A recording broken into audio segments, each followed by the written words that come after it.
Dagdagan ko lang yung sinabi ni Congressman Jay, no?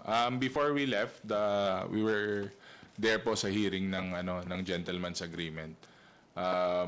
Pagkatayo po namin, iimbitahan po yung delegation po noong 2016. Sila po yung mga grupo ng tao na were there during the alleged na time na na-conduct po yung gentleman's agreement. Pero if you ask me, ako lang naman po to, personal ko po, ako kinukutuban talaga ako na may gentleman's agreement eh. Kasi yun po ang ini-implement ng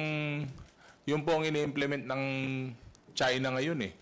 So, saan sila kumukuha ng basis? Saan sila kumukuha ng, kumbaga, yung lakas ng loob sa kakumpiyansa na i-implement lahat to? At kung pansinin natin, pataas yung nag-escalate po yung ginagawa nila ngayon. So, meron po silang basis. Kaya ako, habang hinahanap po natin yung katotohanan during sa ongoing po na hearings ngayon, ako malakas talaga yung kutob ko eh. Kasi pag magkakaroon ka po ng kahit anong agreement, syempre dalawang parties po yung kailangan sumang-ayon dyan. So, pag yun po ang ine-implement ng China ngayon, malamang yung nakipag-agreement sa kanila na galing po sa Pilipinas, pareha din po yung basehan nila.